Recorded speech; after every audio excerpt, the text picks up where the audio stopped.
오늘 하나님께서 주신 말씀은 신명기 24장 1절에서 13절까지 말씀입니다. 신명기 24장 1절에서 13절까지 말씀입니다.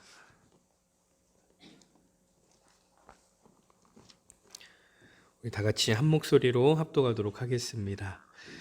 사람이 아내를 맞이하여 데려온 후에 그에게 수치되는 일이 있음을 발견하고 그를 기뻐하지 아니하면 이혼 증서를 써서 그의 손에 주고 그를 자기 집에서 내보낼 것이요 그 여자는 그의 집에서 나가서 다른 사람의 아내가 되려니와 그의 둘째 남편도 그를 미워하여 이혼 증서를 써서 그의 손에 주고 그를 자기 집에서 내보냈거나 또는 그를 아내로 맞이한 둘째 남편이 죽었다 하자 그 여자는 이미 몸을 더럽혔은즉 그를 내보낸 전 남편이 그를 다시 아내로 맞이하지 말지니 이 일은 여호와 앞에 가증한 것이라.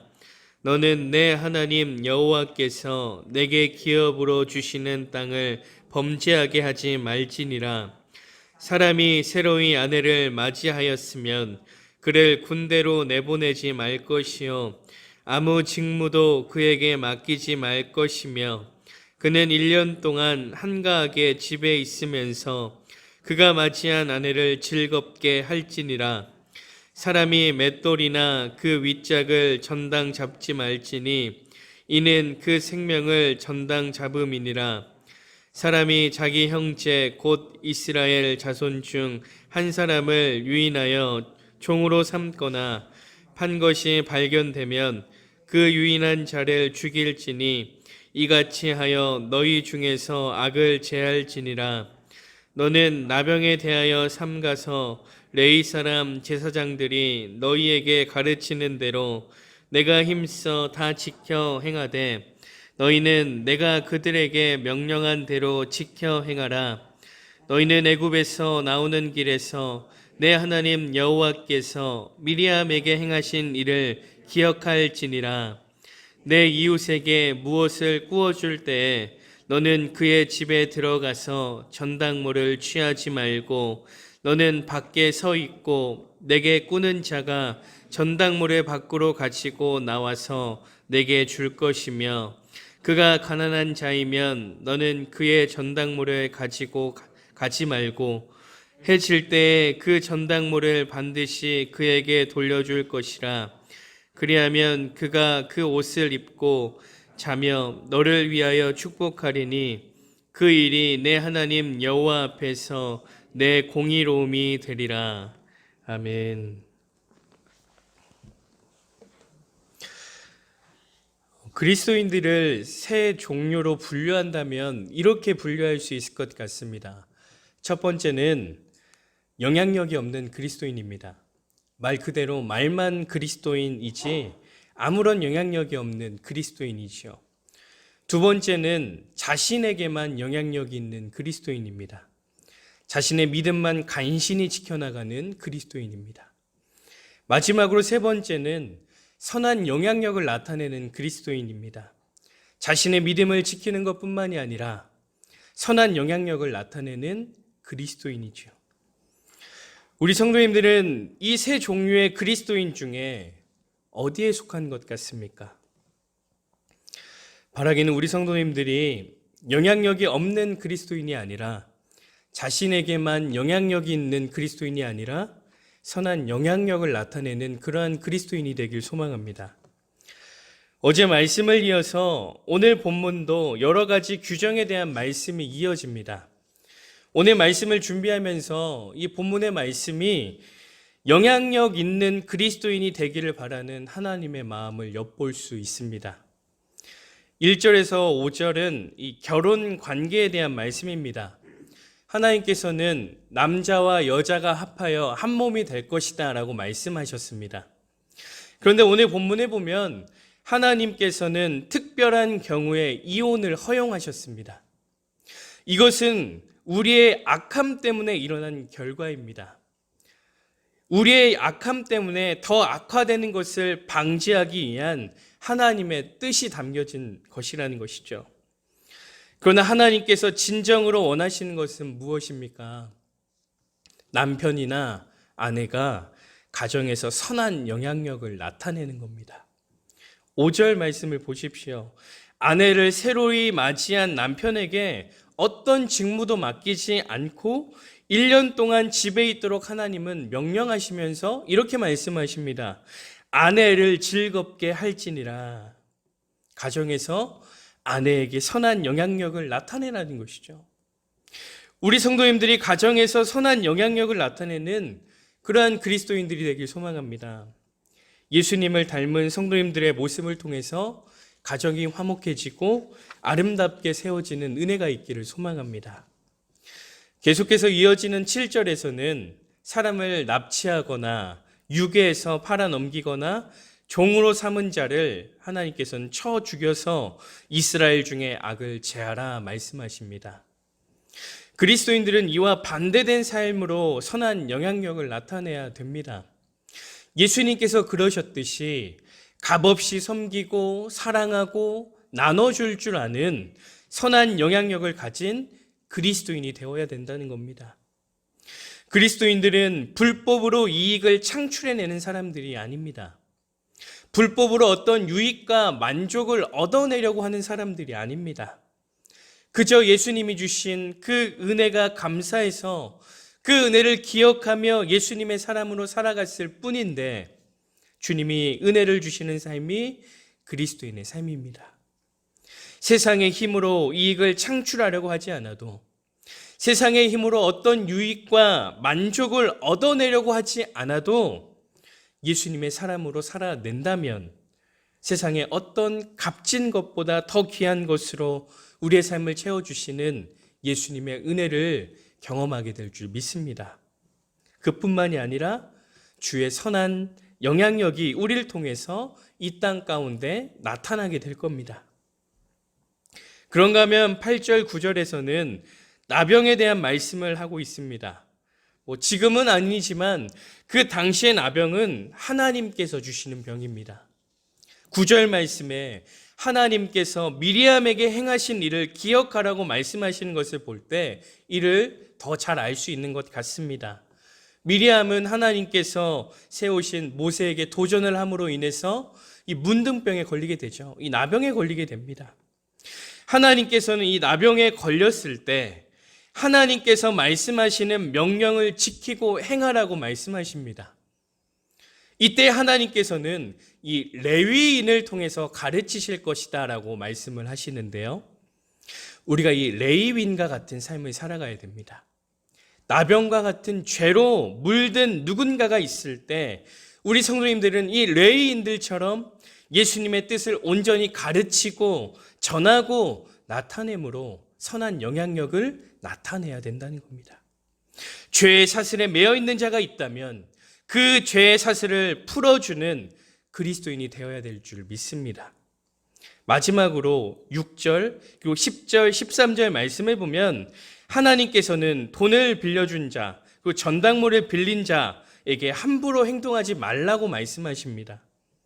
말씀을 보면 기준이 빌려준 자에게 있지 않고 빌린 자에게 있는 것을 보게 됩니다. 전당물을 받기 위해서 빌린 자의 집에 마음대로 들어가서도 안 되고요. 가난한 자의 전당물을 취했다 할지라도 빌린 자가 필요한 시간이 되면 반드시 다시 돌려줄 것을 말씀하십니다.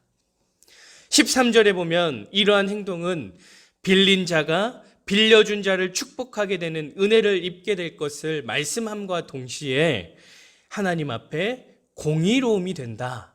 말하자면 하나님의 기쁨이 된다라고 말씀하고 있습니다. 하나님께서는 약자에게 선한 영향력을 나타내는 삶을 살아갈 것을 당부하고 있는 것입니다. 사랑하는 성도님들, 오늘 본문의 공통점이 무엇입니까? 우리가 서두에 말씀했던 것처럼 선한 영향력을 나타내라는 겁니다.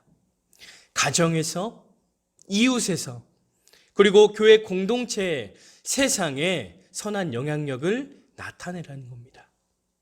서두에서도 말씀드렸던 것처럼 그리스도인은 세 종류가 있습니다. 그리스도인이라고 말하지만 아무 영향력이 없는 그리스도인. 그리스도인으로서 자기 자신에게만 영향력이 있는 그리스도인. 그런가 하면 선한 영향력을 나타내는 그리스도인이 있습니다. 우리 성도님들은 어느 부류에 속하십니까? 말씀을 준비하면서 선한 영향력을 나타냈던 한 인물이 떠올랐습니다. 바로 바울인데요. 우리 여러분들도 바울이 얼마나 선한 영향력을 나타냈는지를 너무나도 잘 알고 있을 겁니다. 사도행전 24장을 보면 바울이 복음을 전하다가 잡혀서 이 벨릭스 총독에게 서게 되는 그러한 모습이 담겨져 있습니다. 이때 더둘로라는 사람이 이 벨릭스 총독에게 바울을 고발하는 장면이 나오는데요. 이 사도행전 24장 5절에 보면 더둘로가 이 바울에 대해서 이렇게 고발합니다. 우리가 보니 이 사람은 전염병 같은 자라. 천하에 흩어진 유대인을 다 소유하게 하는 자요 나사렛 이단의 우두머리라. 이 말씀 가운데 제 마음을 뜨겁게 했던 구절이 있습니다. 이 사람은 전염병 같은 자라. 이 사람은 전염병 같은 자라. 바울이요, 이 땅 가운데 얼마나 선한 영향력을 나타냈으면, 복음의 능력을 나타냈으면, 복음의 은혜를 나타냈으면 그를 전염병 같은 자라고 말할까요? 그런데요, 바울보다 더 전염병 같은 분이 있습니다. 바로 예수님이죠. 예수님께서는 선한 영향력으로 하나님의 은혜와 사랑을 온 땅 가운데 흘려 보내셨습니다. 바울은요, 예수님처럼 은혜와 사랑을 흘려보내는 전염병 같은 삶을 살아갔을 뿐입니다. 우리 성도님들도 예수님께 은혜와 사랑을 빚진 자들입니다. 아무런 값 없이 너무나도 큰 은혜와 사랑을 받은 빚진 자입니다. 이제는 바울처럼 예수님을 닮아서 이 땅 가운데 선한 영향력을 나타내는 그러한 전염병과 같은 자가 되길 소망합니다. 성도님들이 나타내는 그 선한 영향력을 통해서 이 땅이 그 전염병처럼 예수 그리스도의 놀라운 은혜와 역사들을 만들어 나가시는 축복의 통로가 되기를 간절히 소망합니다. 우리 함께 기도하시겠습니다.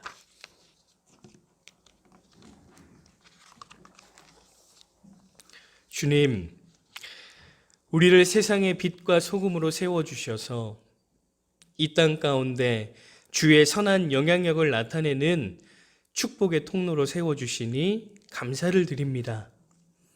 주님께 빚진 자인 우리가 주의 선하심을 나타내는 그리스도인이 되길 소망합니다. 말로만 그리스도인이 아니라, 자기 자신에게만 영향력이 있는 그리스도인이 아니라 가정과 교회와 직장과 이 땅 가운데 선한 영향력을 나타내게 하셔서 우리에게 주어진 자리에서 주의 선하심과 인자하심의 은혜를 두 눈으로 똑똑히 체험하는 복된 삶이 되게 도와주시옵소서. 주님, 내일부터는 일부의 학생들이 개학을 또 합니다. 하나님, 아직도 불안한 상황 속에서 학생들의 등교는 걱정과 두려움에 가득 차 있습니다. 주님께서 은혜를 주셔서 학교 생활 가운데 아무런 탈이 없게 도와주시고, 임마누엘의 하나님께서 우리의 학생들과 날마다 함께하여 주시고 주의 보호하심과 붙들어 주심을 경험하는 귀한 시간이 되게 도와주시옵소서. 또한 코로나로 인해 불안해하는 이 열방 가운데 주님께서 은혜를 더하여 주시되 코로나를 통해서 주님 없이는 살 수 없는 존재임을 깨닫게 하시고 열방이 주께 돌아오고 열방이 주님을 경배하는 은혜의 역사들이 일어나게 도와주시옵소서.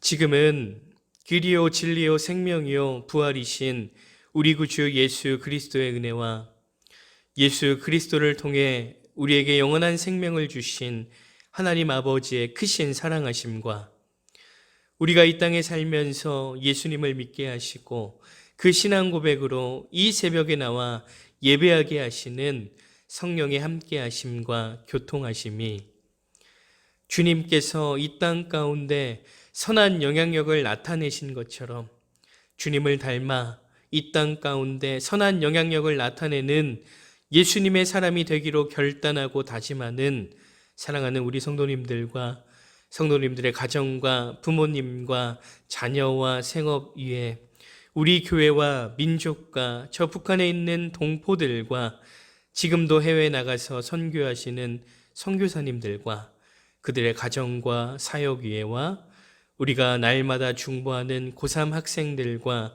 전도 대상자들 위해 이제로부터 영원토록 함께 하시기를 간절히 축원하옵나이다. 아멘.